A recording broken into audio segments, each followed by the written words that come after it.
이 새는 어떤 새입니까? 이 새를 한번 알아맞혀 보십시오. 이 새는 굉장히 의리가 있는 새입니다.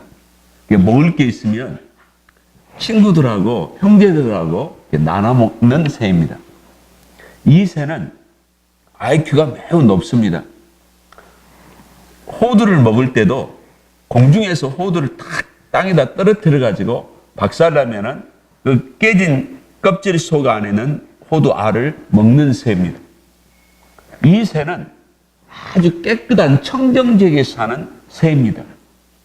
이 새는 아주 냄새를 잘 맡습니다. 이 새는 죽음이라는 냄새를 잘 맡는 새입니다. 이제 감지가 됐죠? 이 새는 자연을 정화시키기 위해서 다른 사람들이 싫어한 썩는 것을 다 먹어치웁니다. 아직 모르시겠습니까? 까마귀입니다. 이 까마귀. 이 까마귀는 굉장히 효심 있는 새라고 합니다. 이 부모가 일할 능력이 없으면은 이 부모를 평생 먹이는 새가 바로 까마귀라는 거. 이 까마귀의 오작교, 이 견우와 직녀의 만남을 놓는 그 다리가 까치하고 까마귀가 했다는 겁니다. 또 다른 이야기가 또 있습니다. 그만큼 이 까마귀가 효자새라는 겁니다. 오늘 우리들이 이 어버이주를 맞이해서 참 부모님이 살아 계시기도 하고 또 안 계시기도 하고 또 지금 부모 역할을 하신 우리 성도님도 계십니다. 우리는 이 부모 사랑을 감동이 언제 올까? 그것은 천국에 대한 소망. 이 천국에 대한 소망이 확 밀려올 때에 주여 내가 천국 백성 되게 하심을 감사합니다 할 때 나를 피로 낳아주신 내 부모가 그렇게 고맙고 감사할 수가 없습니다. 그래서 우리는 이 하나님의 사랑을 먼저 깨달아야 됩니다. 이 에베소서 5장과 6장은 성령 충만장입니다. 성령 충만해야 부부사랑, 성령 충만해야 자식 역할, 성령 충만해야 고용주로서, 고용인으로서 역할을 잘하게 되어 있습니다. 그만큼 이 성령에 내가 잡혀야 되는 겁니다. 성령님의 사랑 속에 들어가야 됩니다. 우리 하나님의 사랑이 스바냐 3장 17절에 잘 나와 있습니다. 스바냐 3장 17절 말씀, 너희 하나님 여호와가 너희 가운데 계시니 그는 구원을 베푸실 전능자라. 그가 너로 인하여 기쁨을 이기지 못하여 하시며 너를 잠잠히 사랑하시며 너로 인하여 즐거이 부르며 기뻐하시리라. 늘 우리를 감찰하신 하나님, 보이지 않게. 또 우리가 주님 보시기에 아름답고 선한 행위를 할 때 그 잔잔한 미소를 가지시고 크게 기뻐하시고 깊은 강물처럼 소리 나지 않는 이 강물의 흐름처럼 우리를 보살피시고 공급하여 주신 하나님, 이 하나님의 사랑을 내가 감동적으로 깨달을 때, 느낄 때 우리는 또한 사랑의 사람이 되는 것입니다. 2889년에 쿠퍼라는 사람이 감리교 수련회 때 은혜에 젖어가지고 하나님의 감동을 받아서 시를 썼습니다. 그 시가 469장입니다. 그래서 이 텐트에서 자기가 썼던 메모를 분시를 했어요. 근데 그걸 준 사람이 누구였냐면은 그분이 코넬이 작사를 했고 그걸 코넬이 분시를 했는데 쿠피라는 분이 이걸 노트를 페이퍼를 주었습니다. 그래서 그 읽는 순간에 이 코넬이 썼던 이 작사한 글이 너무 감동적이기 때문에 이것을 오르간 앞에 가서 바로 거기서 작곡을 했습니다. 그 노래가 469장입니다. 내 영혼의 그 깊은 데서 맑은 가락이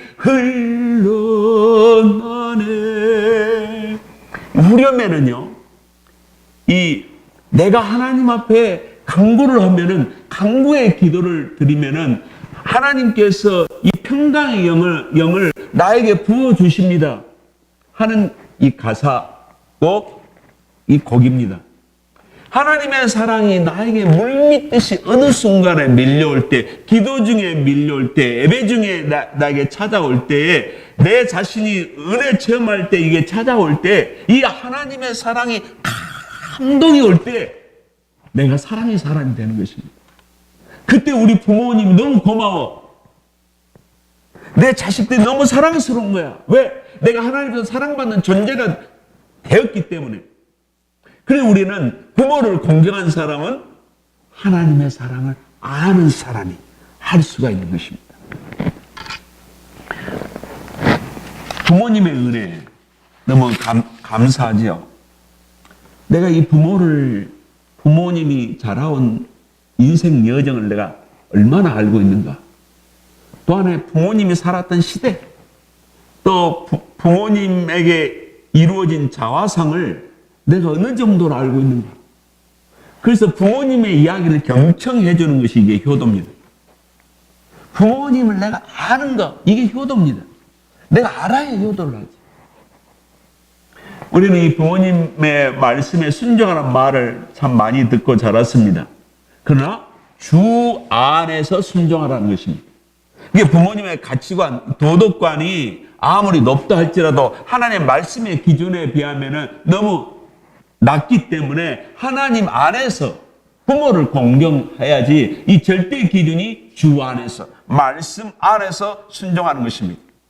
잠언 23장 22절에 너 낳은 아비에게 정정하고 너 늙은 어미를 경히 여기지 말라. 이게 엄중한 경고입니다. 이것이 옳으니라. 이게 우주의 법칙이다. 하나님의 법이다. 하나님의 법은 바뀌지 않는 법입니다. 다윗의 셋째 아들 압살롬이 참 잘생겼습니다. 얼짱이고 몸짱이고. 압살롬의 이름의 뜻이 뭐냐면은 하나님은 평화, 아버지 하나님은 평화란 뜻입니다. 그러나 이스라엘을 혼란으로 빠뜨렸고 다윗의 왕권을 탈취하기 위해서 쿠데타를 일으켰습니다. 다윗이 압살롬이 요압에 의해서 죽습니다. 그가 자랑하는 그 머리털이 나무까지 걸려가지고 도망가지 못할 때 요압이 죽여요.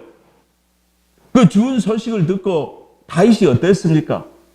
압살롬아, 압살롬아, 내가 사랑하는 압살롬아.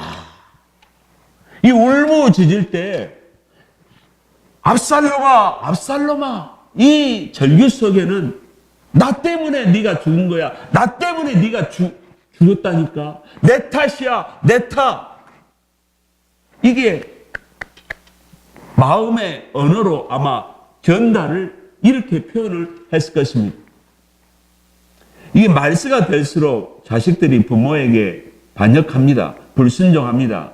디모데후서 3장 1절과 2절에 내가 이것을 알라. 말세에 고통하는 때가 이르리니 사람들은 자기를 사랑하며 돈을 사랑하며 교만하며 자긍하며 부모를 거역하며 그랬습니다.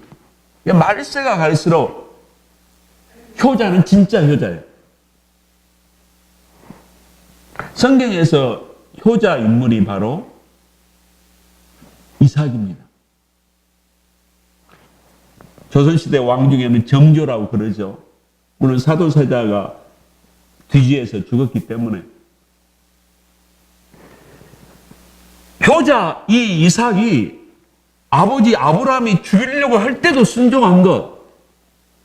아들도 신앙의 영웅이고 아브라함도 얼마만큼 이삭을 믿음 안에서 기도로 말씀으로 키웠으면 그가 죽음까지도 순종했을까? 이게 바로 예수 그리스도를 예표합니다. 모리아산 제단에 바쳐진 그 이삭이 예수 그리스도가 죽기까지 순종하신 것입니다. 예수님께서 임종하실 때 사랑하는 요한에게 마리아를 가리키면서 너희 엄마다, 너희 어미다 이렇게 맡겼습니다. 근데 예수님이 인간적으로 마지막에 인간적인 자식으로서의 역할을 자기 책임을 제자 요한에게 인계한 것입니다. 세계적인 부호 록펠러 어머니의 이야기가 우리를 감동을 줍니다. 믿음이 약할 때는 이것도 시험에 들 수가 있습니다. 우리 성도님들 시험 들 분이 아무도 없기 때문에 제가 말씀을 드리겠습니다. 첫째, 예배 시간에 항상 앞자리에 앉아라. 록펠러 어머니가 하는 소리예요. 록펠러. 두 번째는 헌금을 드리거든 회중 가운데 네가 제일 많이 내라. 이런 배짱과 믿음이 있으면 그 자식이 분명히 재물의 복을 받을 것입니다. 그리고 오른쪽 주머니에는 항상 하나님 앞에 11조 내도록 항상 준비해라. 우리에게 시험 들 수도 있고 복되는 말도 될 수 있습니다. 목사님을 하나님 다음으로 모셔라. 남을 도우려면 힘껏 도와버려라. 아무도 원수로 만들지 마라. 아침에는 일어나서 목표를 두고 기도해라. 그러면 잠자리에 들기 전에는 하루를 반성하는 기도를 해라. 이게 바로 이 십계명입니다. 마틴 루터라는 종교개혁자는 부모는 하나님을 대리하는 대리자다. 그러니까 하나님 법 안에서 부모를 거역하는 것이 바로 하나님을 거역하는 것이다. 우리는 부모님을 얼마만큼 공경하십니까? 우리는 부모님을 알아야 되는 거예요. 교육 수준을 알아야 되고 인격을 알아야 되고 심지어 뭐냐면 신앙 수준을 알아야 우리 부모를 갖다가 소화할 수가 있어요. 그리고 공경할 수가 있는 것입니다. 내가 눈높이를 낮춰서 우리 부모의 수준에 내려가는 거예요. 그리고 그분의 수준에 흠뻑 그분이 만족하도록 내가 공경하는 겁니다. 공경한다는 뜻이 뭡니까? 존귀하다는 뜻입니다. 이 공경이라는 단어에는 이 리버, 간이라는 단어 뜻이 있대요. 이 간이 얼마나 우리 몸에 독을 제거합니까?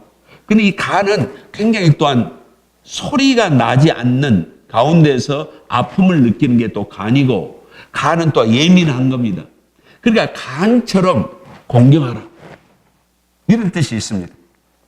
함으로 효자를 한번 보시면은 늙을 노의 아들 자자입니다. 이게 자식이 늙은 부모를 업고 가는 거, 이게 함문의 효자입니다. 이 효자, 효녀는 뭐예요? 엄마, 아버지를 등에 업는 거예요. 늙음을 책임지고 병을 책임지는 게 바로 효자라는 것입니다. 왜 우리는 부모를 공경해야 됩니까? 하나님의 명령이기 때문에. 1계명부터 4계명까지는 하나님과의 관계, 5계명부터 10계명에서 첫 번째 그 5계명은 인간과의 관계입니다. 그래서 하나님의 관계 속에서 형통하는 것, 또 이 땅에서 내가 형통하는 첫 번째 단계가 부모를 공경하는 것입니다. 어렸을 때부터 저도 이 말씀이, 야, 땅에서 잘 되려면은 이걸 꼭 해야 되겠구나.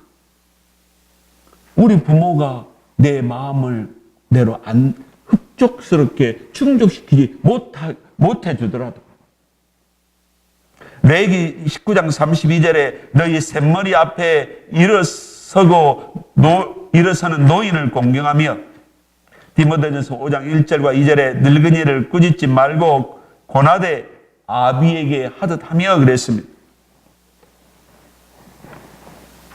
부모에게 효도하는 시간과 기간은 매우 짧습니다. 그래서 일본 속담에 좋은 말이 있습니다. 효도와 불조심은 때가 늦으면 평생 후회를 한다.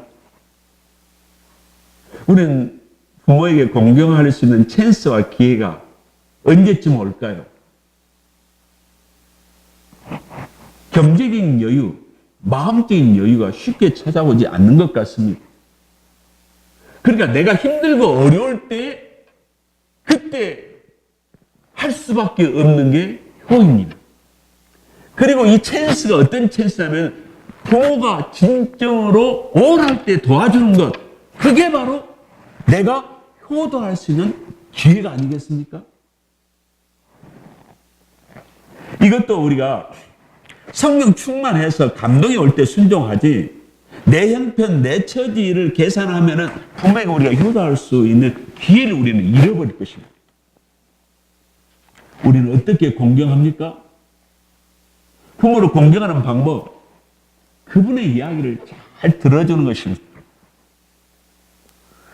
잠언 23장 26절에 내 부모를 즐겁게 해주라.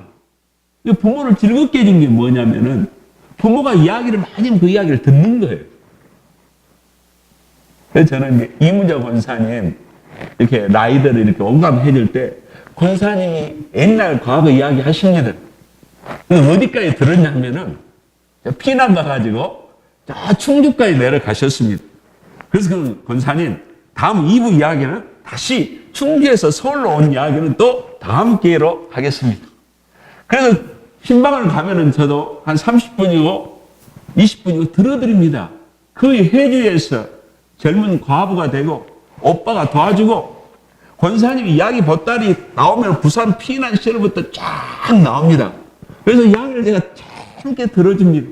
왜? 권사님이 어디다가 이야기를 하겠습니까? 그 이야기를 누가 좀 들어줬으면 그 마음이 있기 때문에 하루 일주일 내내 누가 들어줄 사람이 없는 거예요. 이 듣는 게 바로 그분에게 저는 최고의 선물이기 때문에 권사님 이야기하십시오. 그래서 좌석에 앉는 순간부터 이제 이야기 보따리가 이제 나오는 시간입니다. 부모를 공경하는 게 뭡니까? 상대가 가장 필요로 하는 것을 채워주는 것입니다. 내가 기분 좋아서 내 뜻대로 우리 어머니, 아버지에게 잘해준 것이 아니죠. 부모님은 꿈에도 나타나는 거 아닙니까? 자식은 어버이날 하루 공경할 수가 있어요. 그러나 부모는 자식에게 365일 가슴에 안고 내 자식을 걱정하는 겁니다. 이게 부모의 마음입니다. 부모의 고통을 해결해 주는 것, 이것이 또한 효도입니다. 부모를 용서하는 것, 이게 얼마나 큰 효도인지 모릅니다. 용서의 마음은 주님의 마음이 나에게 와야 하기 때문에 용서는 함부로 하는 것이 아니고 또 함부로 할 수 있는 것도 아니라는 생각이 듭니다. 예수의 마음, 신앙의 최상의 정복, 그게 바로 용서입니다. 신앙의 깊은 내공, 그게 바로 겸손입니다. 예수님이 나에게 와야 겸손과 온유가 내적으로 깊게 들어옵니다. 예수님이 십자가의 사건이 나에게 와야, 용서가 와야 내가 내 부모를 용서할 수가 있습니다. 짐승 같지도 못한 부모를도 요즘에 많이 나옵니다. 요즘에 너무나도 남성들에게 눈으로 음란의 영들이 너무 많이 들어오기 때문에 어떤 딸이 아버지에게 폭행을 많이 당했습니다. 어떤 여성의 치욕스러운 것까지 인륜을 어기는, 그래서 상담소에서 많이 치유를 받았습니다. 그래서 이제는 아버지 한 번만 얼굴을 보고 인사를 드리고 나오겠다고 한 날, 그날 또 폭행을 당했습니다. 그리고 그날 그 딸은 자살했습니다. 그 딸에게는 뭐가 필요합니까? 이렇게 인간에게 사탄의 공격이 무섭게 다가오는 거예요. 인간 자체가 껴있지 않냐고 예수님을 붙잡지 않냐면 인간이나 이 자체가 짐승보다도 더 못한 그런 추하고 더러운 육적인 인간이 되는구나. 이걸 알아야 된다. 그리고 그는 영적으로 무장을 그 딸은 해야 되는 것입니다. 우리도 마찬가지입니다. 이 마지막 세대에 우리가 영적으로 껴있고 무장을 해야만이 마귀 역사에서 전쟁에서 이길 수가 있는 것입니다. 용서할 수 있는 것입니다. 이해가 되어야 용서가 되는 거 아닙니까? 성령의 능력만이 용서할 수가 있습니다. 성령의 능력만이 공경할 수가 있습니다. 창세기 9장에서 노아 방주의 주인인 이 노아가 자녀들 교육을 잘 시켰습니다. 정말 이 세 자녀가 아버지 명령에, 하나님의 명령에 순종해서 그 방주를 70년 내지 80년을 함께 지은 겁니다. 이 정도로 귀한 아들들 얼마나 보배롭습니까? 그러나 술에 취해서 포도의 열매를 먹고 술에 취했을 때 누가 흉을 봤나요? 함이 아버지의 발가벗는 모습을 비웃은 겁니다. 손가락질한 겁니다. 그리고 다른 형제들에게 이것을 알리는 겁니다. 그래서 큰아들, 작은아들은 아버지의 수치를 감히 보지 못하고 아마 이부자리를 가지고서 뒷걸음질 해가지고 그 아버지의 수치를 덮은 겁니다. 그러니까 효녀는 내 아비의 허물을 덮는 게 바로 효자고 효녀입니다. 아버지의 실수와 어미의 실수는 하나님이 심판하실 것이고, 나는 내 아비와 어미의 권위를 인정하는 것, 이게 바로 하나님의 질서입니다. 왜? 함의 아들 가나안이, 노아의 손자가 저주를 받아서 그 민족이 아프리카에 퍼지게 됩니다. 이들이 바로 이제 노예 아닙니까? 그래서 1800년도에 미국에 노예가 몇 명 왔느냐? 노예가 몇 명이 석방됐느냐? 400만 명. 노예가 자유인이 된 숫자가 400만 명입니다. 얼마나 많이 노예가 이 아메리카에 왔겠습니까?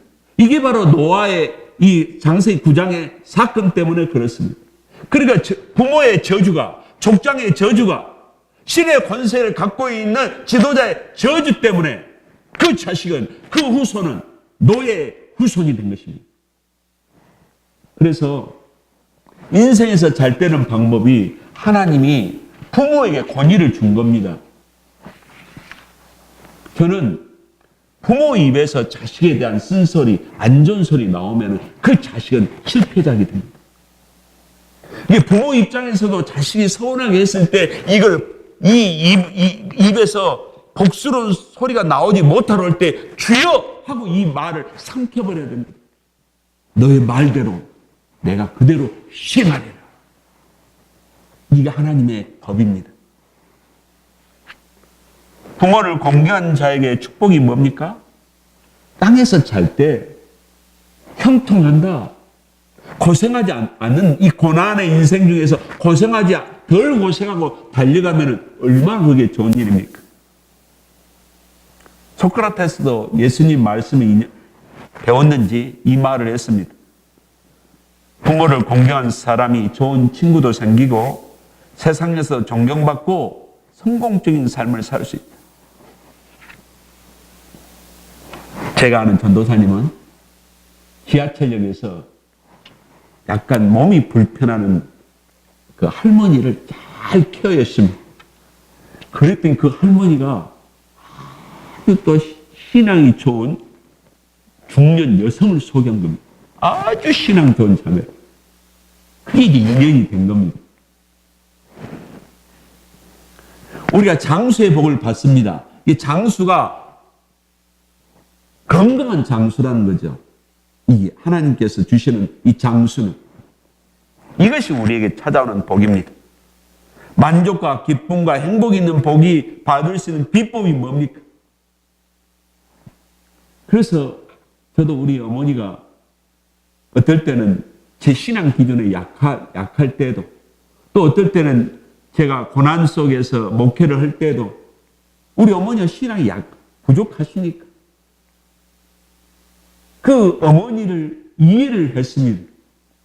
또한 내가 최선을 다해서 우리 부모에게 잘해보려고 노력을 했습니다. 왜? 주님이 나에게 그렇게 시키시기 때문에. 너 여기에서 인간적으로 너도 선악의 원리로 돌아가서 부모에게 서운한 마음 가지면 너 인생 안 된다. 하나님이 그렇게 명령을 때리시는 거예요. 그래서 십자가에 내 인간적인 것을 못을 받고 부모님이 잘한 겁니다. 지금은 어머니가 저를 굉장하게 좋아합니다. 역전된 거죠. 우리는 이게 어버이 줄입니다. 우리는 주님의 나라를 위해서 또한 4절 말씀에는 자식을 목자가 양을 케어하듯이 자식을 키우라. 그래서 그 첫 번째가 내 아비들아 너희의 자녀를 노엽게 하지 말라. 자녀가 제일로 크게 분노하고 노여움을 가질 때가 언제냐면요, 부부가 이혼할 때. 그때 큰 충격이 옵니다. 두 번째로 부부 싸움을 할 때, 아버지 어머니가 내 적성과 재능보다 더 많은 것을 요구하고 닥달이 할 때, 또 한 가지 부모님들이 유선적인 행동을 할 때 또 분노가 일어나는 거예요. 다른 사람들과 비교하고 편애할 때 분노를 일으킵니다. 형은 예뻐하고 나는 덜 예뻐하고, 동생은 예뻐하고 나는 예쁘지 않고, 이 편애가 나타나게 되면은요, 아이들에게 굉장하게 어릴 때 이 상처가 있는 거 아닙니까? 그걸 굉장히 조심하고 조심한다기도 어떤 때는 편애가 나와버려요, 또. 우리가 굉장히 이게 조심할 뿐입니다. 우리는 사랑으로 키워야 됩니다. 저는 우리 성도님들끼리, 또한 모든 형제, 친척끼리 제일 좋은 기프트가 뭐겠습니까? 기도입니다. 기도는 함부로 하는 게 아닙니다. 사랑에 있는 사람만이, 영적인 비밀을 갖고 있는 사람만이 기도를 하는 겁니다. 아버지, 어머니가 재산을 물려준 것 중에서 어머니, 아버지가 물려준 기도의 재산은 평생 머리에서 떠나지 않습니다. 그래서 아버지, 어머니가 떠나고 나도 아버지, 어머니가 나를 위해서 기도해 주는 모습, 그 기도의 분량, 기도의 용량은 유산으로 우리가 계속 먹고 있는 것입니다. 그 유산을 내가 좀 사용하고 있는 것입니다. 그 기도 유산 때문에 내가 인생에서 하나님으로부터 오는 복을 받고 있는 것입니다. 부모님들이 기도를 통해서 하나님 안에서 사랑하게 되면은 이 자녀들을 마귀에게 빼앗기지 않습니다. 사탄은 10대 때 아이들의 친구를 통해서 마약이나 또한 음란이나 이 아이들을 뺏어가는 거예요. 그래서 평소에 대화를 많이 해주고 스킨십을 해주면은 이 아이들이 부모에게 모든 걸 공개합니다. 그러면 이 아이들을 사탄에 뺏기지 않는 것입니다. 우리는 자녀를 키울 때 긍휼로 키워야 됩니다. 실수할 때 용서해 줄 때. 그 용서받은 그것은 마음속에 평생 잊을 수 없습니다. 아이들에게 자기만의 공간을 온 베드룸에 살았을 때도 저는 그렇게 하지 못했습니다. 부부가 거실에 살아도 아이들이 10대 이상 될 때는 자기 아이들의 공간을 줘야 된다는 거예요. 독립적으로, 인격적으로 존중해 주는 것이 노력이 필요하다는 것입니다. 아이들이 자기의 고민과 아픔을 속 시원하게 털어놓을 수 있도록 도와주는 부모, 이게 주님 안에서 깨어있는 부모입니다. 우리는 자식을 키울 때 아름다운 소리로 키워야 됩니다. 이게 부부싸움이 일어난다. 그때 뭡니까? 마귀의 영이, 분열의 영이 그 영혼 속에 들어갑니다. 아버지와 어머니의 날카롭고 이 강팍한 목소리의 그 톤으로 그 아이들 심령 속에 들어가면 그 아이는 분노하는 아이가 되고 싸나운 아이가 되는 것입니다. 아이들이 학대받고 크면은 아이들이 강해진 반면에 잔인해지지 않습니까? 우리는 말을 알아듣기 전부터 아이를 품에 안고 성경 이야기를, 하나님의 가치관을 들려줘야 할 것입니다. 한국인의 부족한 것이 뭐냐면 아이들에게 조용하게 타이르는 것이 좀 부족한 것 같습니다. 조용하게 주의를 주는 부모, 이건 단수가 굉장히 높은 부모요. 훈련받는 부모요. 인격적인 부모입니다. 우리 스스로가 가정이 화목하지 못하게 되면 어떻습니까? 아이들이 감기도 쉽게 걸려요. 교회 안이 사랑이 충만하면, 가정이 사랑이 충만하면 성도들 안에 영적 면역, 육적인 면역이 강해집니다. 그러니까 사탄의 공격에서도 웬만하면 이겨내는 거예요. 왜? 말씀으로 우리가 무장하기 때문에. 아이들이 부모 사랑이 크면 어떻습니까? 웬만한 잔병은 다 이겨버려요. 왜? 엄마 아빠의 그 사랑의 그 에너지가 자기에 전달돼서 자기 몸에서 그 강력한 호르몬이 도는데 질병을 몰아내버린 것입니다. 집안에 주님을 찬양하는 소리가 퍼지게 되면은 악의 영이 떠나게 되어 있습니다. 우리는 찬양을 틀어놔야 됩니다. 성경 말씀을 선포하고 성경 말씀을 읽는 소리가 들려야 됩니다. 그럴 때 그 강력한 성령의 힘이 그 영혼 속에 들어가는 것입니다. 우리는 주의 말씀으로 아이들을 양육해야 됩니다. 그래서 부모가 유선적이 되지 않아야겠죠. 이중적으로 되어야 되지 않아야겠죠. 말씀대로 살아야 그 말씀에 힘이 들어가죠. 또한 말씀으로 가르치면 어떻습니까? 창세기부터 요한계시록까지 쫙 말씀을 알고 있어야겠죠.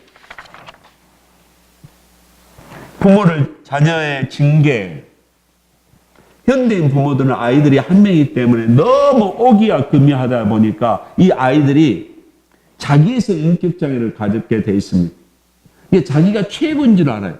자기 고집을 꺾으려고 하지 않아. 양보하지도 하지 않으려고 해. 이게 부모가 너무 과잉 애정을 공급했기 때문에 그렇습니다. 이걸 꺾어야 되고 채찍에 때려야 되고 자기가 잘못된 것을 알도록 해주는 것입니다. 이게 굉장히 조절이 필요하다는 거죠. 우리는 내가 30살이면 30살의 기준으로 기준을 맞추려고 50살이면 50살의 기준으로 내 인생 경험과 완전주의 기준으로 자녀를 키우려고 합니다. 이게 우리의 조그만 잘못된 교육인 것 같습니다. 우리는 피차 서로 권면해야 됩니다. 자식이 부모를 권면하고 부모도 자식을 권면하는 관계. 서로 가르침으로 경계하고 경책하는 것.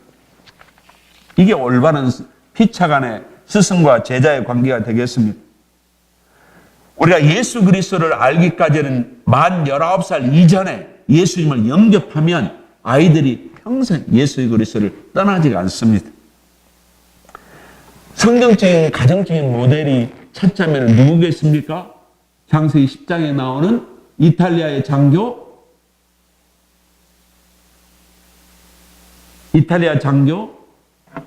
이 고넬료가 우리의 모델입니다. 고넬료 가정은 기도한 가정이었습니다. 고넬료 가정은 구제하는 가정이었습니다. 구제하고 기도가 주님 보좌에 올라간 겁니다. 구제가 주님 보좌에 올라간다. 이것은 생색내기 위한 구제도 아니고 자기 만족, 자기 기쁨의 구제도 아니고 정말 그 사람을 위한 구제를 했기 때문에 하나님이 감동으로 기록해 주신 것입니다. 이게 하나님을 감동시키니까 하나님께서 이 땅에서 필요한 성령의 은사를 주기 위해서 베드로를 연결시켜서 그 가정에 성령 충만한 가정으로 만드신 것입니다. 우리는 성령님을 구해야 됩니다.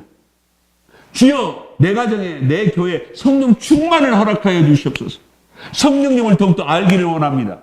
삼일체 하나님을 더욱더 알기를 원합니다. 사랑하기를 원합니다. 이게 우리의 기도 제목이 되어야 됩니다. 그래야 성령님이 내 사업을 돕습니다. 내가 말씀에 순종하도록 합니다. 내 몸을 지키십니다. 내 자녀들 형통하게 하는 겁니다. 이게 성령 충만입니다. 말씀의 결론을 맺어보겠습니다. 패밀리라는 영어 단어가 F-A-I-M-A-R-Y입니다. F-A-M-I-L-Y.